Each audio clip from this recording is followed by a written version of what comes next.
So, over the next couple of weeks, me and Miss Artini would really like you to complete a project on a country. And you guys are going to be really good at this because P6B, you did your project on the Aztecs. They were brilliant. I really loved reading those. I've actually got most of those in my flat and they've been keeping me going. I know P6A, you did your project on the Victorians. And those research skills that you used for those projects are the same research skills as you're going to use for this project. But this one, instead of being themed around a time in history, is going to be themed around a country. I'm going to show you a little bit more about where to find the information, how to use the information that's in the work pack, and where you might like to start. So there is a document in the learning grid that's going to really help you with your project, and I'll just show you where to find that now. I'm on the web page. This is the P6B one. I know the P6A one is very similar, so use whichever suits you. Click on the learning pack. Come on, computer, you can, there we go. And then if you scroll down, you are looking for this page with all of the Earths on it. And this gives you a really good framework for completing your activity. It says, you have been learning lots of new mapping skills over the past few weeks. We would now like you to show some of these learned skills in your own choice of personal research. We would like you to choose a country, any country. So the bit where you ask me, can I do Mexico? Yeah, that's a country. Can I do Guatemala? Yeah, that's a country. If it's a country, you can do it. Do some research, find out lots of information, especially geographical facts. Decide on your present preferred way to share this knowledge, e.g. a written report like you did for your Aztecs project or your project on the Victorians if you're in P6A. You could do a PowerPoint or a poster or an animation. You could make a video. You could do it through a story. As long as it's factual and it presents the information you've found, any way of doing it is absolutely fine. And please do share it. We would really love to see these. Now, it's up to you how you present it, but there are some things that it has to have in. So all of these things in number 1, all of these things here, are things that it really ought to have in. So we need the capital city and the other cities. We want to know about sort of geographical features. That means the mountains, the sort of, the geography stuff, the stuff that will be on a map. Any information about states or regions, like the UK has counties.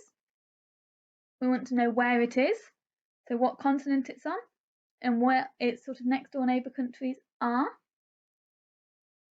And this one, we want to see a map, not off the internet, one that you have drawn or created somehow. That's really important because that's really the sort of whole point of this leading on from the last topic, is that map. These things, before I move on, I would have this and I would tick them off when I put them in. So I made sure I had all of that in. For number 2, these are things that you might want to include. These are just some ideas. It's up to you. If it were me, I would be going straight to 2 things. The first would be the natural resources. I am so interested in nature. I would want to know all about the nature in the country. The other one that I would definitely do if it were me was food.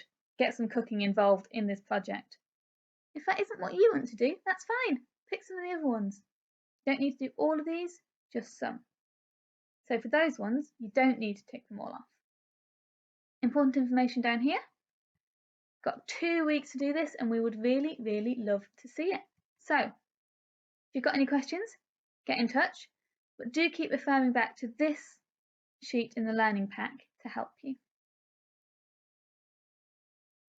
So there's all sorts of countries that you might do. If it were me, the first thing I would do is find it on the map. I'm just on Google Maps here, I'm just scrolling around. All of these big bold names are names of countries. You might do one that you've heard of. Go, well, I already know a little bit about Canada, so I'm going to do it about Canada.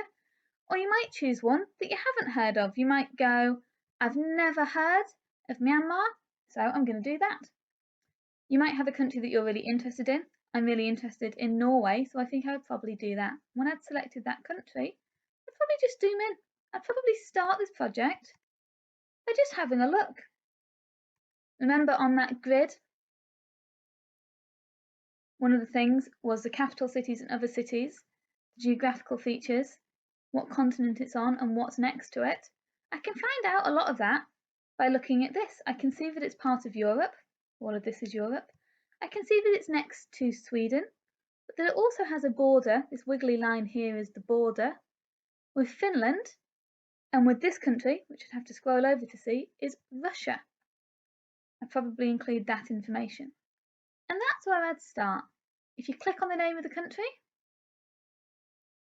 it brings this up along the side and it gives you some quick facts. You might find that helpful, but as ever, don't do too much copying and pasting from the internet.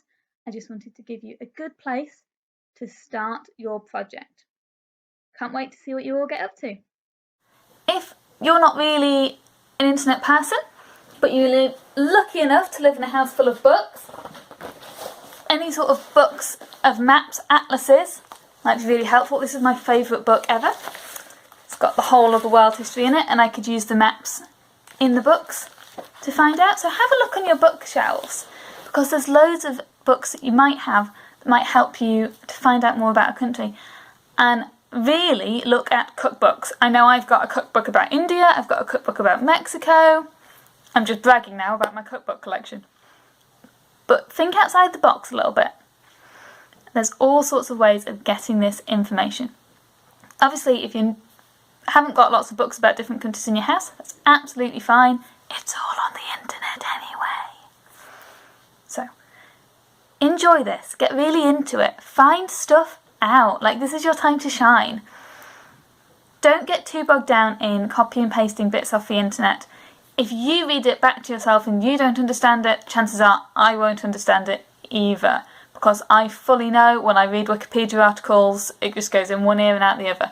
Whereas when I read your guys' work, it really stays with me. Can't wait to see what you do.